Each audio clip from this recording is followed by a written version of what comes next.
Capítulo 7. En 1995, para celebrar 50 años del final de la Segunda Guerra Mundial, el galardonado documental británico The World at War fue reeditado en muchos países de habla inglesa. Este documental se compone principalmente de la película real tomada durante la guerra, y es narrada por Laurence Olivier.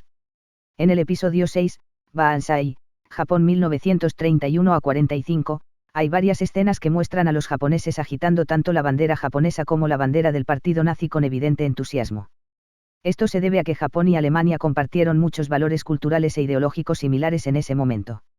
El padre de Yoshikazu Okada, general de división, y Nasaburo Okada, incluso estudió la estrategia de movilización militar en Alemania durante 3 años, justo antes del estallido de la Primera Guerra Mundial. El general Okada estaba obviamente impresionado por lo que experimentó en Alemania. Regresó a Japón con una apreciación del espíritu alemán, y lo pasó a su hijo. Entre mediados y finales de los años 30, Adolf Hitler, recién llegado al poder en 1933 en Alemania como cabeza del partido nazi, buscó encontrar aliados que compartieran valores ideológicos y culturales similares, llegando eventualmente a aliarse con el gobierno italiano, el liderazgo de Mussolini, y los japoneses bajo el emperador Hirohito.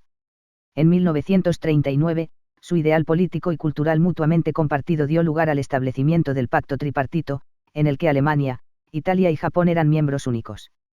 Entre otras cosas, fue también un pacto de alianza militar.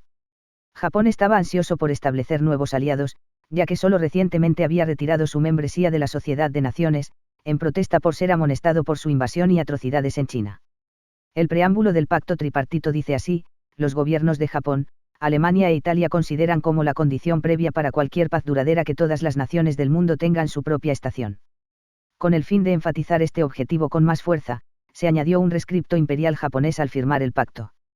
Para realzar nuestra gran justicia en toda la tierra, y para hacer del mundo una sola casa, es el gran mandato legado por nuestros antepasados imperiales, y ponemos esto a corazón día y noche, la tarea de permitir que cada nación encuentre su lugar apropiado y todos los individuos para vivir en paz y seguridad, es de la mayor magnitud y no tiene paralelo en la historia. De este pacto podemos ver claramente que Alemania también estaba empezando a verse como una nación especial o superior, cuya misión divina era también conducir al mundo a la paz eterna. Japón, bajo el reino divino de su emperador Dios, se había visto como una nación divina habitada por dioses y seres divinos desde tiempos inmemoriales. Puesto que era la tierra donde los dioses primero crearon a seres humanos, el jardín del Edén original y el único gobierno nacional gobernado por un dios, era natural que Japón, bajo influencia de sus oficiales imperiales, cargase con la responsabilidad de encontrar en cada nación su lugar adecuado, con Japón, por supuesto, en la parte superior. En 1939, Corea, Manchuria y China se habían encontrado sus nuevos lugares, y se planificó que pronto se encontrarían lugares para todas las naciones. Manchuria y China eran muy ricos en recursos naturales, y ahora estos estarían mucho más disponibles para Japón. Dado que el Japón estaba muy poco dotado a este respecto, tales recursos eran vistos como algunas de las ventajas de expandir su territorio. Aquí no debemos perder de vista al hermano menor del emperador Hirohito, el príncipe Chichibu, jefe de la operación Golden Lily. Un concepto básico, aunque más temible, del nazismo era su política relativa a la perspectiva mundial, también, Lebensraum, espacio de vida. Hitler también entendió los beneficios de ampliar las fronteras de Alemania, supuestamente en beneficio de su pueblo. No solo quería más espacio vital, sino que todos los recursos que acompañarían tal expansión sin duda serían de enorme beneficio para él y su gente. Rápidamente se hizo cálido ante la idea de que su gente también era especial, ya que él creía que eran descendientes de una superraza, los arios de Persia Central, ahora conocida como Irán. Ser descendientes de esta superraza blanca significaba que ellos también eran especiales y legados con la misión divina de acabar con la anarquía mundial y establecer una paz eterna, excepto en este caso Alemania ocuparía el asiento superior. Adolf Hitler no fue el único creador de la famosa política Lebensraum. Esto fue principalmente la creación del profesor Karl Haushofer, profesor de geografía política en la Universidad de Múnich. Haushofer enseñó: el espacio no es solo el vehículo del poder, es el poder. Diría a los principales nazis: tengo la intención de enseñar la geografía política como un arma para despertar a Alemania, para cumplir su grandeza destinada. Reduciré a toda la nación a una conciencia del papel de la geografía en la historia, para que todos los jóvenes alemanes dejen de pensar parroquialmente, sino que piensen en términos de continentes enteros. Nos enteramos de cómo esto impresionó mucho a Adolf Hitler, que estaba ansioso por saber aún más. El historiador hitleriano Reverendo Orre Ivanscraft escribe en su aclamado libro La lanza del destino cómo Haushofer enseñó de manera provocativa sobre su teoría de la expansión territorial agresiva a escala global. Su apelación al Lebensraum para el pueblo alemán y sus planes para lograrlo no era más que una justificación para el bandolerismo internacional a gran escala. De hecho, se convirtió en el modelo de Hitler para la conquista del mundo. Al mismo tiempo, vistió la geografía en un velo de misticismo racial. Este misticismo racial evolucionó hacia el principio superracial ario, que Adolf Hitler, y más tarde el pueblo alemán, abrazó de todo corazón. Al igual que Japón, ellos también estaban listos para su conquista mundial. El profesor Haupthofer fue también el principal arquitecto del pacto tripartito, y todas las conferencias en las que se elaboró el plan para la conquista mundial se celebraron en su casa cerca de Múnich. De acuerdo con Lee Bancroft, en estas acogedoras reuniones, los funcionarios japoneses, bajo la guía del notorio ministro de Asuntos Exteriores, Matsuoka, y los estadistas nazis discutieron cooperación cultural. Alemania y Japón nos alimentamos del mismo idealismo engañado y la misma fuente oscura. Haupthofer consideró a Japón como el hermano de Alemania, y Matsuoka, a su regreso a Japón, se cita diciendo: a una nación solo se le ofrece la oportunidad de la grandeza una vez cada 1000 años. Está claro que el pacto tripartito fue un vehículo eficaz para que ambas naciones intercambiaran estrategias militares, ideologías políticas y valores espirituales y culturales. No es mera coincidencia que de repente, y en el mismo momento de la historia, ambas naciones compartieran puntos de vista casi idénticos sobre su estatus y obligaciones divinas de realinear el orden mundial existente. Uno solo puede preguntarse cuál país fue el primero en formular este plan para la conquista del mundo y la noción de Lebensraum, espacio viviente. Debe tenerse en cuenta que el profesor Haupthofer era también un destacado oficial militar, y su gran intelecto y extraordinaria comprensión de los asuntos orientales le llevaron a ser nombrado observador militar en la embajada alemana en Tokio entre 1908 y 1912. Hablaba japonés con fluidez, dominaba el sánscrito y se convertía en una autoridad en el misticismo oriental. Ser un observador militar de alto nivel en Tokio había hecho necesario conocer las mentes y aspiraciones de los oficiales del ejército imperial japonés, que ya se estaban embarcando en su propio programa de expansión territorial, habiendo anexado ya Corea en 1910. Adolf Hitler quedó muy impresionado por los ideales de geografía política del profesor Haupthofer y se convirtió en el visitante frecuente de Hitler mientras estaba encarcelado en la fortaleza de Landsberg. Adolf Hitler había participado en un fracasado intento de golpe en 1923 y cumplió 8 meses de una sentencia de 5 años. Fue aquí donde escribió Mein Kampf, lo que, nos sorprende, sitúa a Lebensraum en el centro de la agenda política nazi. En el capítulo 14 de Mein Kampf, casi se puede sentir la presencia de Haupthofer, aunque las líneas fueron escritas por Hess en el dictado de Hitler. Lo que Haupthofer hizo fue entregar una espada de conquista de su arsenal de investigación académica. La hoja, afiló el borde y tiró la vaina. El profesor Haupthofer estaba tan cerca de Adolf Hitler y tuvo una influencia tan profunda sobre él y la formulación de sus políticas, que en algunos círculos fue considerado como el segundo al mando de Hitler y probable sucesor. Hitler también estaba impresionado por su pura determinación para la conquista mundial, ya que había prometido que, si fallaba, se suicidaría. Mientras tanto, el vínculo entre los dos países hermanos continuó fortaleciéndose. Hitler publicó Mein Kampf en 1926, y el japonés fue uno de los primeros idiomas en el que fue traducido. Eso fue en 1928. La bandera nazi, una esfera blanca sobre un fondo rojo, es el reverso de la antigua bandera sagrada del Imperio japonés, excepto con la adición de la esvástica negra. Se podría decir el otro lado de la misma moneda. Hitler seleccionó el diseño y los colores personalmente. Para los nazis, la esvástica representaba la energía del fuego o del sol. Apenas una página en Mein Kampf carece de una referencia a la supremacía y destino divino de la raza aria. Hitler llegó a creer que los arios eran los sobrevivientes del continente perdido de la Atlántida, que repentinamente se sumergió en algún lugar del océano Atlántico hace miles de años. Los supervivientes arianos blancos de ojos azules establecieron una civilización próspera y extremadamente avanzada en Persia, y hace unos 3000 años emigraron en masa a la zona conocida hoy como Alemania. El pueblo germánico blanco de hoy son sus descendientes, según Hitler. Desafortunadamente, con el tiempo, debido a la contaminación de su sangre por el apareamiento con personas de razas inferiores, los actuales descendientes han perdido la mayoría de sus gloriosas características sobrehumanas. Estas incluían grandes habilidades espirituales y físicas, así como fuerza sobrehumana y nobleza.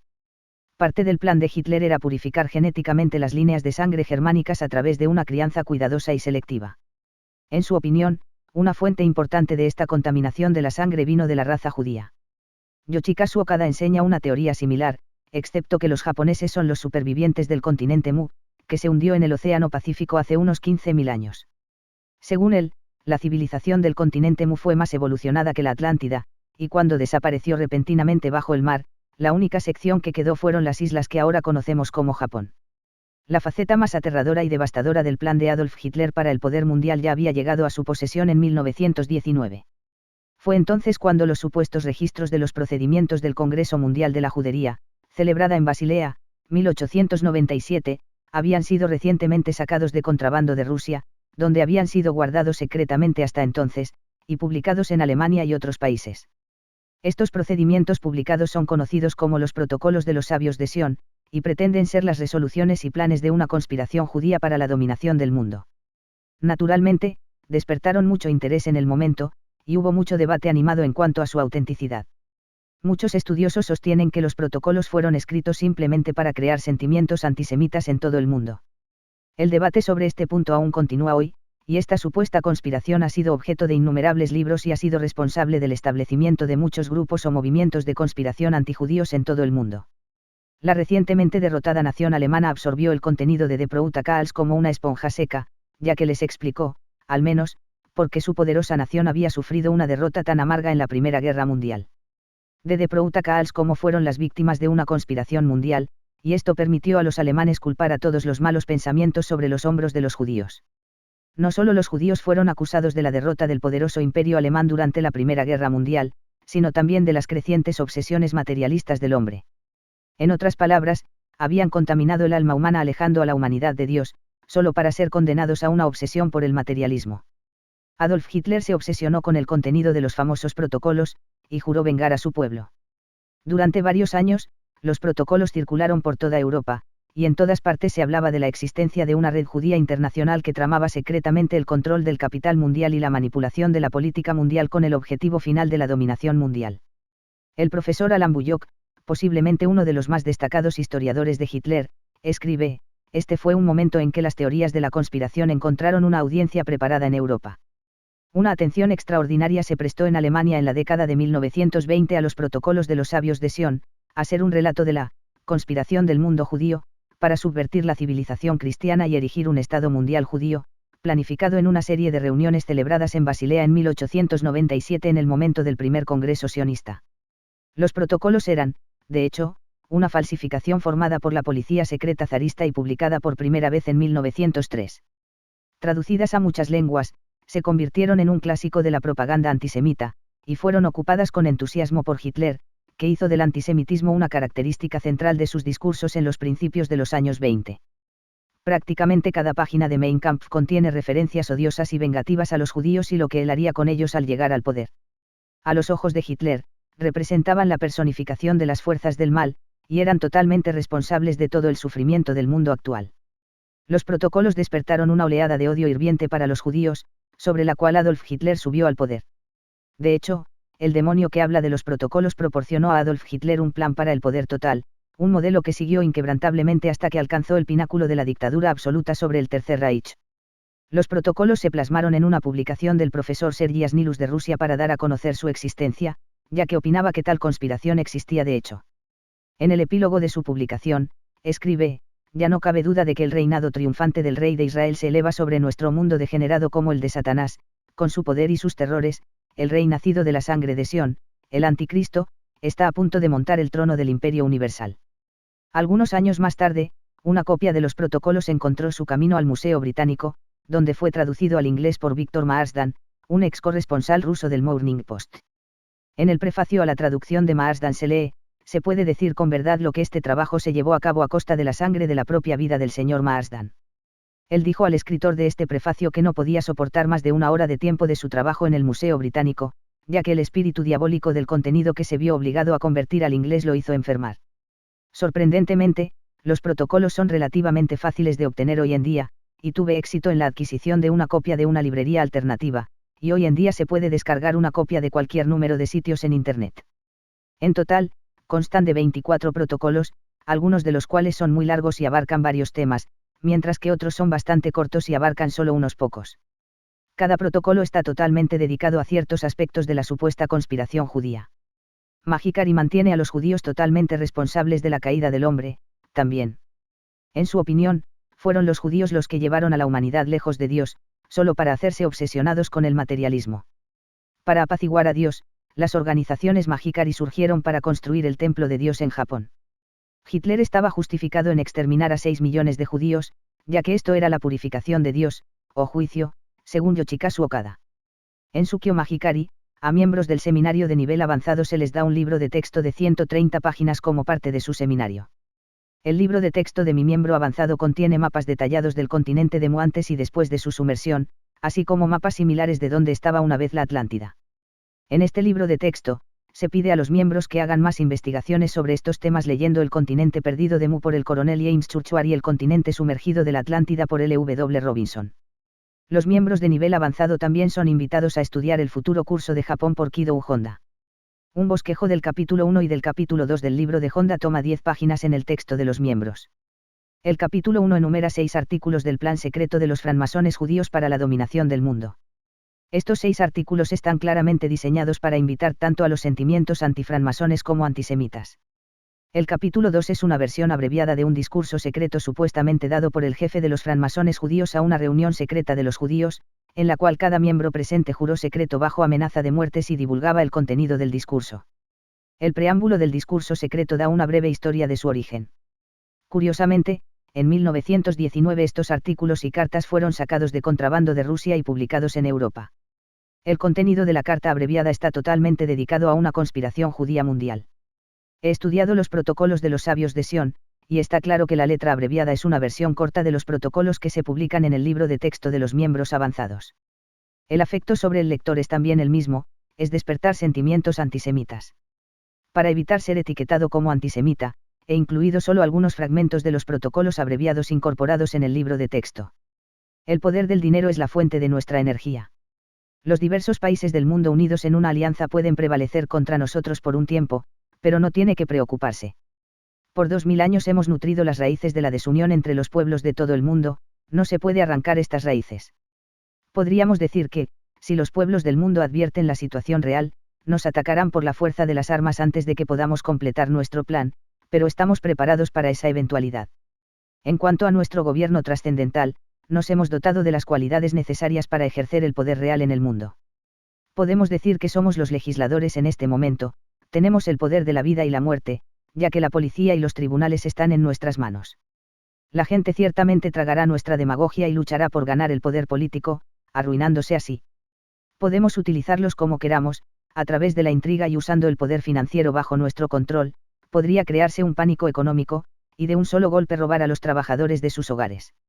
Hemos preparado los medios para destruir la industria en cada país.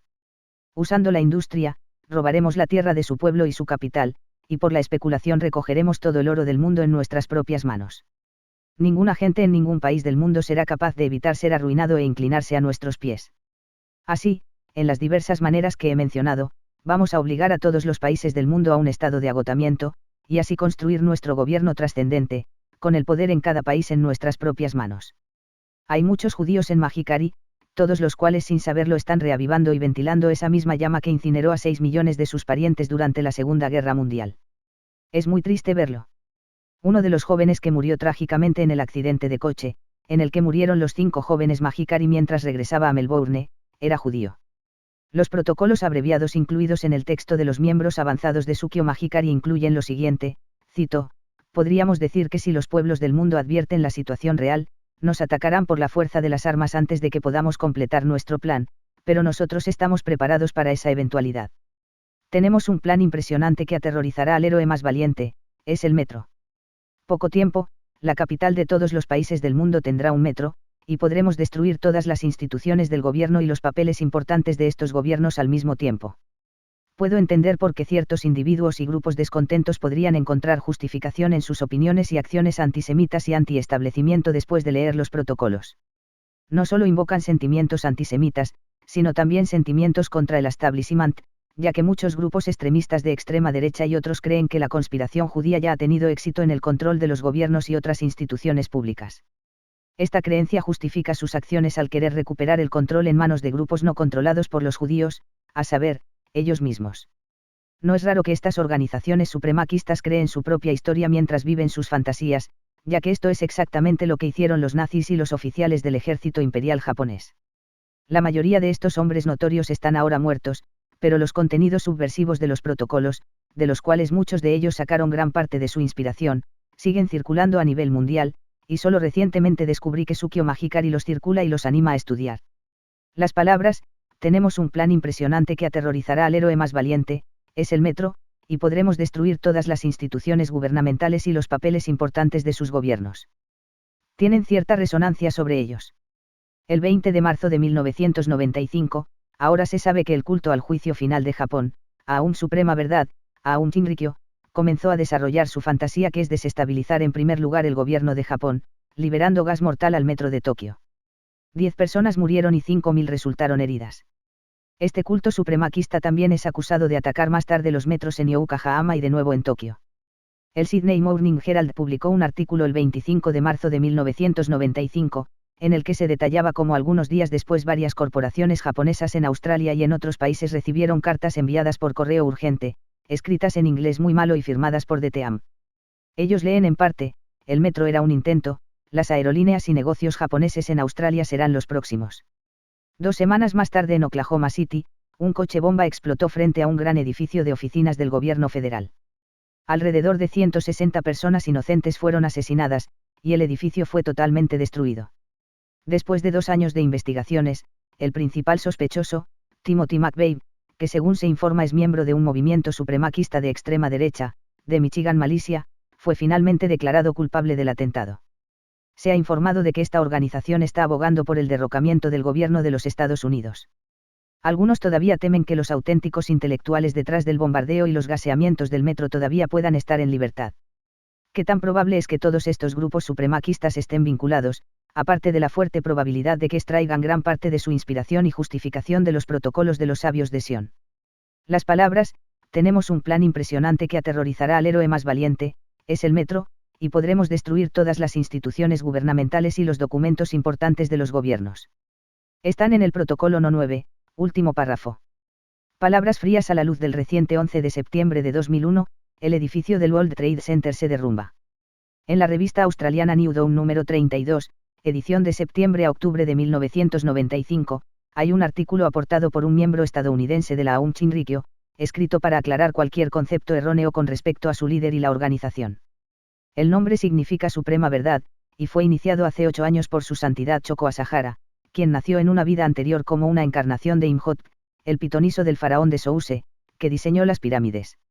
Además, el maestro Asahara habla de la conspiración internacional de los francmasones hacia el establecimiento de un gobierno mundial después de las calamidades. Él dice que han aspirado a gobernar el mundo. Ya controlan los mercados financieros mundiales, los gobiernos y las principales naciones industrializadas y los medios de comunicación. En mi mente, hay pocas dudas en cuanto a dónde su santidad el maestro Choco Asahara, el constructor de las pirámides, también, obtiene sus inspiraciones y guía. Los informes de las noticias están detallando ahora la aceptación y la creencia de Aum en el diagrama notorio incorporado en los protocolos. La edición de noviembre de 1995 de la revista Australian Cultwatch, publicó un extracto de Women of the Cult, un libro que revela las vidas de las mujeres miembros de la Suprema Verdad Aum. Entre los muchos puntos enfermizos revelados, dice, a los niños se les enseñó que Hitler, admirado por el gurú, era un héroe. Recientes informes de investigación sobre las operaciones encubiertas de la Suprema Verdad Aum están revelando cómo este grupo estaba segregando tecnología nuclear y equipo fuera del desintegrado Imperio Soviético.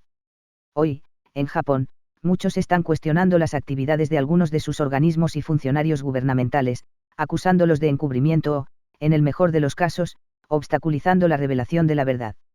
Un estudio reciente de los protocolos de L. Elliott, titulado Esta mentira no va a morir, da un relato esclarecedor de su circulación global en tiempos más contemporáneos. Este malvado manuscrito ha unido a fanáticos de todas las ramas y, en el proceso, ha reclamado millones de vidas y se ha convertido en una importante herramienta de propaganda de grupos fundamentalistas islámicos agresivos. Por ejemplo, en el Líbano encabezaron la lista de los bestseller en 1970. Incluso en 1927, Henry Ford publicó 500.000 ejemplares de su libro El judío internacional, el principal problema del mundo, que contenía artículos antisemitas basados en el contenido de los protocolos. Su libro obtuvo un pleito por difamación, y finalmente se rechazó el judío internacional. Incensados por su trama insidiosa, miembros del culto del Ejército Rojo japonés abrieron fuego con subametralladoras contra personas inocentes en el aeropuerto de Tel Aviv, Ben Gurion en 1972 matando a 24 personas e hiriendo a decenas más. Los perpetradores del culto recibieron refugio seguro en el Líbano y fueron tratados como héroes por su posición anti-israelí. Osama Bin Laden, una vez que el terrorista más buscado en el mundo probablemente trajo la justificación y la inspiración de los protocolos, también, considerando su inclinación por explotar edificios del gobierno de Estados Unidos. Decir que los protocolos conducen a ciertas personas a comportarse muy mal sería una declaración en bruto de hecho. Yoshikazu Okada parece pronto culpar a los judíos por la mayor parte de la enfermedad de hoy, también, como en el libro de texto del seminario de primaria, un pasaje dice, la medicina sintomática, que comenzó con canteros judíos hace 2500 años, fue desde su inicio fundada en preceptos erróneos. Esta terapia sintomática no ha movido ni siquiera un paso hacia el ámbito de la terapia causal, y continúa existiendo a un nivel bajo. A diferencia de muchos otros grupos que basan su filosofía en los ideales neonazis y cuyos miembros son reconocidos por sus tradicionales uniformes de skinheads, tatuajes y botas, los miembros de Mahikari siempre son bien presentados, corteses y a menudo se encuentran en lugares altos. Uno tiene que cavar muy profundo y largo con el fin de descubrir lo que realmente se encuentra detrás de todo. En todos mis 17 años como miembro, la mayor parte de este tiempo como ministro de tiempo completo, nunca sospeché que estaba promoviendo los mismos ideales notorios como los impuestos por Adolf Hitler. Generalmente, lo que creía a menudo estaba envuelto en el misticismo divino, o etiquetado la voluntad de Dios. Se me enseñó a confiar solo en las enseñanzas de nuestro gran Salvador muy pronto como miembro, así como a abandonar mi propio pensamiento y sentido común. Se hizo pecaminoso incluso cuestionar, y mucho menos embarcarse en un curso de investigación. Todos habíamos observado la manifestación asombrosa y a menudo espantosa de varios espíritus y demonios en la gente en muchas ocasiones. Todos sabíamos que, si alguna vez salíamos de la línea, perderíamos la protección especial de Dios y esos espíritus y demonios nos conseguirían. Este temor de lo invisible o invisible es extremadamente potente, e incluso los miembros que han dejado la organización generalmente permanecen muy silenciosos. Casi diariamente durante 17 años, había estado involucrado de alguna manera con la invocación de estos espíritus, o lo que sea, y ahora, considerando los verdaderos orígenes de Mahikari, sentí que era imperativo investigar esta faceta de la organización más profundamente. En otras palabras, ¿cuál es la fuente de este poder, o qué es lo que permite que este fenómeno ocurra? En junio de 1994, cuando visité Japón tratando de aclarar los orígenes de las enseñanzas de Yoshikazu Okada y su presunta pertenencia a la organización Sekai Kyusei Kyo, Yorei, tuve una entrevista con un anciano ministro de este culto, cuyos detalles se tratan en profundidad en el capítulo 5. Entre las muchas cosas sorprendentes reveladas a mí por este y otros ministros, fue la mención de cómo Yoshikazu Okada a menudo fue reprendido por Mokichi Okada. Parece que recibió esta reprensión debido a su constante manipulación e invocación de diversas entidades espirituales. Esto no era una práctica de la organización Yorei, y Mokichi Okada le advirtió que cesara, ya que, en su opinión, solo conduciría a problemas en el futuro. Sin embargo, Yoshikazu Okada continuó, a pesar de ser advertido regularmente, y según nuestro anciano ministro, su persistencia de esta indeseable práctica de magia negra o oculta, junto con una presunta agresión sexual a uno de sus miembros, llevó a su destitución. Dado que esta práctica o técnica de invocar espíritus no se enseñaba o practicaba en la organización de Yorei, Yoshikazu Okada debió haber adquirido esta habilidad en otros lugares. En ese tiempo en Japón había muchas sociedades ocultas secretas que practicaban todo tipo de rituales diabólicos y similares, pero generalmente era difícil ser aceptado en sus filas, y no está claro si alguna vez fue miembro de estas. Sin embargo, se sabe que el profesor Karl Haupthofer, el principal arquitecto del pacto tripartito y la notoria política del Lebensraum de Hitler, era también el líder de una comunidad secreta de iniciados en Alemania y una autoridad sobre todos los aspectos de la doctrina secreta. La doctrina secreta pretende dar al iniciado una profunda comprensión del funcionamiento del mundo del espíritu, tanto aspectos buenos como malos, y cómo aprovechar estos poderes para permitir que el iniciado domine o manipule a otros. Fue introducido desde el Tíbet, donde estas enseñanzas habían existido por 10.000 años. No se enseña de una manera intelectual, ni se transmite como una enseñanza de una generación a otra. Solo cuando los centros en el cuerpo astral de un novicio se habían plenamente ampliado, podría la doctrina secreta ser revelada a él. Como testimonio adicional del entusiasmo con el que Haupthofer profundizó en estas actividades fue cuando fue iniciado en la Sociedad de Dragones Verdes de Japón. Solo 2 europeos más han sido autorizados a unirse a esta orden japonesa, que exige juramentos de secreto y obediencia de una naturaleza mucho más estricta e intransigente que las sociedades secretas similares en el mundo occidental. En la Sociedad de Dragones Verdes, uno debe haber adquirido ya un grado prescrito de poderes sobrenaturales, como fue el caso con el profesor Haupthofer. La iniciación a la Sociedad del Dragón Verde exige la capacidad de controlar y dirigir las fuerzas de la vida en las plantas de una manera algo similar a las antiguas potencias del pueblo atlante. El iniciado debe activar el proceso de germinación en una semilla y provocar mágicamente su crecimiento en una planta madura, de modo que la flor aparece en cuestión de minutos, no solo en relación con el control de los espíritus elementales, sino también con el pleno desarrollo y activación del chakra de 10 brazos situado en el cuerpo astral e interpenetrando el abdomen alrededor del ombligo físico. Fue a partir de las enseñanzas de la doctrina secreta que el profesor Hauchofer debía formular su ideología y visiones de una raza maestra descendiente de los arios del continente de la Atlántida. Sin duda, el profesor Hauchofer tuvo amplias oportunidades para asistir regularmente a las reuniones de la Sociedad de Dragones Verdes mientras era un oficial de inteligencia militar superior adscrito a la embajada alemana en Tokio. Siendo el principal arquitecto del pacto tripartito entre Alemania y Japón, este tipo de información podía fácilmente fluir en ambos sentidos entre los dos países hermanos, y más particularmente entre sus altos oficiales militares. Adolf Hitler, obsesionado con la dominación del mundo, buscó inspiración en el profesor Hauchofer, y junto con su política de Lebensraum vino también el mundo del ocultismo. Así como Hitler había absorbido los ideales de la geopolítica que el profesor Hauchofer enseñaba, también él absorbió las enseñanzas secretas y los rituales del mundo de lo oculto, porque aquí había un poder secreto e invisible que promovería su causa para la dominación del mundo. El profesor Hauchofer se convirtió en el mago principal del partido nazi, que en sí era una fusión de varios grupos místicos. Hitler había añadido una nueva arma a su arsenal, el poder de lo oculto. Tan entusiástico fue Hitler para desarrollar y entender su nueva arma, que creó el Ahnenerbe, la oficina ocultista nazi. Esta oficina especialmente creada, con sus 49 sucursales en toda Alemania, estuvo bajo el mando del Reichsführer SS Heinrich Himmler. Fue dentro de esta institución financiada por el gobierno que Hitler y sus oficiales estudiaron el ocultismo, experimentaron con la mente y la conciencia expandiendo las drogas e invocaron entidades espirituales. El conocimiento y el poder satánicos colectivos fueron canalizados, cuando fue posible, en la oficina oculta nazi de Himmler, el Ahnenerbe, para su estudio y análisis.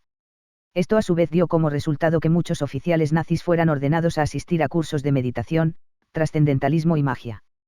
Dentro de los muros de la oficina oculta nazi, el profesor Hauchofer comenzó sus conocidos experimentos de crianza genética humana, juramentos de lealtad irreversible a los poderes satánicos.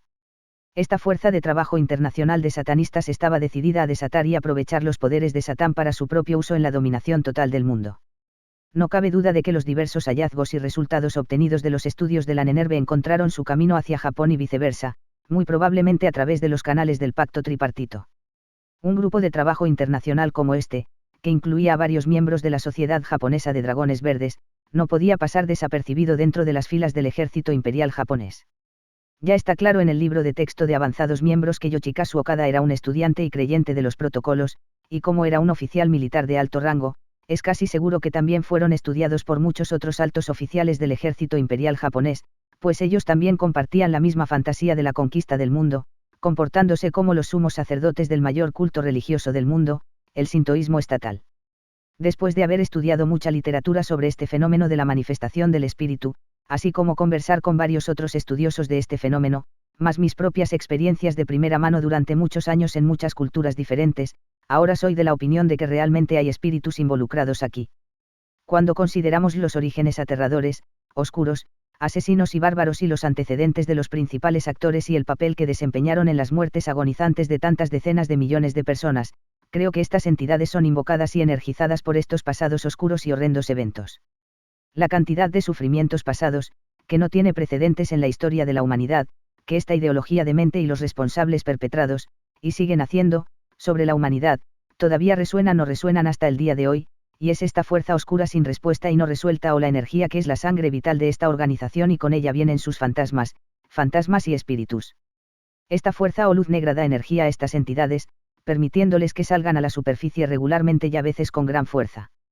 Esta fuerza oscura encuentra sustento en toda la ilusión, desinformación, encantamientos, elitismo, manipulación, control, narcisismo y miedo a lo invisible.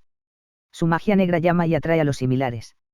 Una enseñanza mágica y aparentemente inocua presentada a todos los miembros detalla los poderes en el trabajo para lograr la creación armoniosa. Aquí se explica cómo se hace manifiesta toda la creación utilizando las dos principales fuerzas opuestas. Un ejemplo sencillo incluiría la creación de electricidad mediante la mezcla armoniosa de una carga eléctrica tanto positiva como negativa. La corriente producida no es ni positiva ni negativa, sino algo completamente diferente, la electricidad. El mismo principio se aplica entonces a todos los aspectos de la creación. Combine capital y trabajo correctamente y usted tiene un negocio próspero. Combinar un hombre y una mujer y otro ser humano es producido, y lo mismo se dice si se combina una persona oriental con una persona occidental. Recuerdo vívidamente a un miembro que grita en broma en un estudio de Magikari, ¿qué consigue usted si cruza un judío con un japonés?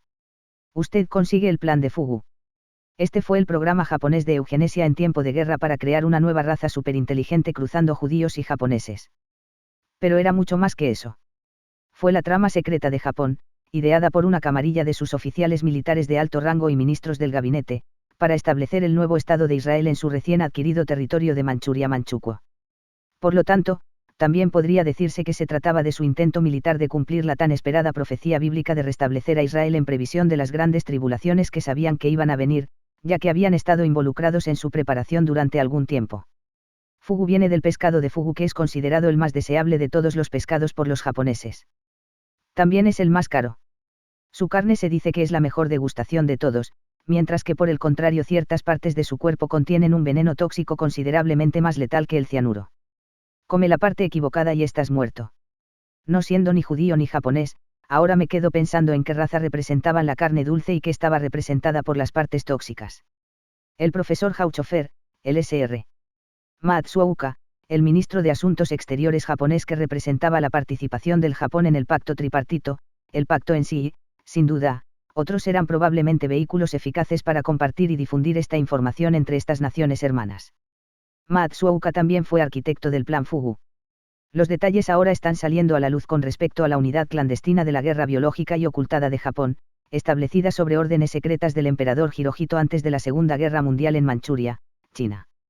Dado que todos los registros de esta notoria unidad fueron destruidos inmediatamente después de la guerra, los investigadores están descubriendo poco a poco cómo los militares japoneses, al igual que sus contrapartes nazis de la NNRV, también experimentaron con armas de destrucción masiva, a saber, las armas biológicas, el ocultismo y más. Según el profesor Donald Scott, presidente de la Fundación de Investigación Médica de la Causa Común de los Estados Unidos, afirma que fue de esta unidad secreta de bioguerra que la enfermedad de las vacas locas tuvo su génesis. Dice que la Unidad 731 también estableció un campo de investigación en la Nueva Guinea ocupada por los japoneses. Aquí inocularon a los indígenas locales con muestras picadas de cerebros de ovejas enfermas contaminadas con el virus Visna que causa la enfermedad de las vacas locas. Varios años después de que los japoneses fueran expulsados de Nueva Guinea, muchos nativos de la frontera desarrollaron lo que ellos llamaron kuru, una enfermedad que se desvaneció y que incluyó síntomas de temblores. Las autopsias revelaron que habían contraído la enfermedad de las vacas locas. Por ahora nos quedan especulaciones acerca de qué otra cosa estos oficiales conmovidos, magos negros y científicos experimentaron. Todavía tengo una gran preocupación por los orígenes del poder oscuro generado dentro de las organizaciones de Magikari, considerando la profunda y larga participación de Yoshikazu Okada con los altos oficiales militares japoneses, todos los cuales no pararían a nada para ganar su guerra santa. Sin embargo, en aquella época había algunos individuos que podían prever los horrores que tales prácticas desencadenarían en la humanidad. Uno fue el filósofo francés René Guénon, autor de varios libros sobre metafísica y misticismo oriental. Los falsos mesías que hemos visto hasta ahora solo han realizado milagros muy inferiores y sus discípulos no son muy difíciles de convertir. Cuando piensas que estos mesías nunca han sido nada más que las herramientas más o menos inconscientes de quienes los conjuraron y cuando se piensa más particularmente en la serie de intentos que se hicieron sucesivamente en los tiempos contemporáneos, uno se ve obligado a la conclusión de que estos eran solo ensayos, experimentos como si fueran, que se renovarán en varias formas hasta que se logre éxito. No es que nosotros ocultistas o espiritualistas somos suficientemente fuertes por sí mismos para llevar a cabo una empresa de esta naturaleza. Pero no podría haber detrás de tales movimientos algo mucho más peligroso que sus dirigentes tal vez no conocen, siendo en sí mismos, a su vez, las herramientas inconscientes de un poder demoníaco superior. La voz de René Guénon no se escuchó en ese momento, pero sus palabras suenan aún más relevantes hoy. Mokichi Okada, el fundador de Sekai Kyusei-kyo, notable filósofo y artista, también vio el peligro por delante, y expresó sus preocupaciones antes del comienzo de la Segunda Guerra Mundial. En ese momento, sus sentimientos resultaron en su encarcelamiento, y no fue hasta después de la guerra que se hizo seguro para él publicar sus sentimientos. Una palabra que es común en todo el mundo es el patriotismo. En Japón también, hasta el final de la Segunda Guerra Mundial, prevaleció en toda la nación una fiebre patriótica incomparablemente fuerte, atribuible en parte al sistema emperador de Japón, cada emperador fue celebrado en la reverencia como el símbolo de la nación y adorado como un dios viviente. Esto todavía está fresco en nuestra memoria. Este respeto y la adoración se debieron al hecho de que Japón tenía una línea ininterrumpida de emperadores desde el comienzo de su historia, y la mayoría de la gente tenía tales sentimientos. Sin embargo, había un grupo de personas ambiciosas aspirantes al poder que hizo todo lo posible para despertar los sentimientos de la nación para adorar al emperador actual para que puedan hacer uso de este sentimiento y cumplir sus propias ambiciones. Tales circunstancias dieron origen a un país único, incomparable en el resto del mundo, que se consideraba una tierra divina y se comportó como un niño rebelde en una familia adinerada, que piensa que puede hacer lo que quiera sin considerar ninguna consecuencia. Por encima de todo, los estudiosos patrocinados por el gobierno inflamaron el orgullo de la nación con gran destreza desde el punto de vista histórico y lógico, y el espíritu de lealtad y patriotismo recorrió la nación tan fuertemente que los japoneses no pensaron sacrificar sus vidas por la del país y de su emperador, creyendo que era la más alta virtud hacerlo. El egoísmo de la nación fue completamente destruido, sin embargo, con su derrota en la guerra, el pueblo desarrolló un complejo de inferioridad. El anuncio del emperador, hecho inmediatamente después de la guerra, diciendo que no era un dios vivo, sino un mero ser humano, sorprendió a toda la nación. Una nueva constitución fue redactada, y Japón se convirtió en un país democrático cuya doctrina era que la soberanía descansaba en el pueblo. Esta fue la más grande y más sin precedentes reforma en la historia de Japón. La renuncia del emperador de su divinidad no afectó mucho en el pensamiento del pueblo acerca de su naturaleza divina, pero para el público en general el futuro se veía muy sombrío, porque habían perdido su objeto de adoración. Fueron confundidos, sin saber a qué dirección dar vuelta, y esta situación todavía persiste hasta cierto punto. Los japoneses hasta ese momento daban prioridad absoluta al beneficio de su propio país, independientemente de si era correcto o incorrecto, e incluso comenzaron a abogar por el absurdo lema, un techo, lo que significa que todas las naciones estarían bajo el gobierno de Japón. Fueron tan lejos como para pensar que, si solo su país se convirtió en próspero, no se preocupan por el bienestar de otras naciones. Tal manera de pensar se identificaba con un espíritu de lealtad y patriotismo. La nación entera se precipitó hacia su ruina, las terribles raíces de la calamidad habían sido plantadas mucho antes. El grupo de personas ambiciosas que aspiraban al poder era, por supuesto, los oficiales de las Fuerzas Armadas Imperiales japonesas. Fueron ellos los que, plantaron las raíces de la terrible calamidad mucho antes. De esto podemos ver más claramente por qué los ideales y las prácticas de Yoshikazu Okada pudieron haber contribuido a su despido como ministro de Sekai Kyuseiki o mejor conocido como Yorei. Después de la derrota de Alemania en la Segunda Guerra Mundial, el profesor Karl Haupthofer fue buscado por los aliados para ser interrogado en los juicios de crímenes de guerra de Nuremberg. Haupthofer, percibiendo su destino, se suicidó como había jurado varios años antes, deshilachándose a sí mismo de la manera tradicional japonesa. Albrecht Haupthofer, hijo del profesor Karl Haupthofer, un nazi también, finalmente llegó a la trágica comprensión de que su padre había sido responsable de desatar la bestia del apocalipsis sobre la humanidad usando la lujuria demencial por la dominación mundial de Adolf Hitler. Más trágicamente, Albrecht se implicó en el frustrado intento de asesinar a Adolfo Hitler el 20 de julio de 1944. Junto con 4.000 otros sospechosos, todos los cuales fueron finalmente ejecutados, Albrecht esperaba su ejecución en prisión, y fue aquí donde escribió sus pensamientos, algunos de los cuales estaban en forma de sonetos cortos. Él también había estudiado filosofía oriental, e incluso había pasado un año en el Tíbet estudiando con lamas. De acuerdo con una leyenda oriental que había aprendido en el Tíbet, los espíritus de los poderes profanos fueron encarcelados, sellados innumerables brasas abajo en la oscuridad del océano, allí permanecieron presos por la mano benéfica de Dios, hasta que una vez en 1000 años estaba condenado a que un pescador lo tuviera dentro de su libre elección para liberar al temido demonio, a menos que lanzara su terrible captura de vuelta a las profundidades. Después de la ejecución de Albrecht, su último soneto fue encontrado dentro de su chaqueta manchada de sangre. Para mi padre el lote fue echado, una vez más el demonio tuvo que ser rechazado y vuelto a su prisión. Mi padre rompió el sello. No percibió el aliento del maligno, pero lo puso libre para vagar por el mundo.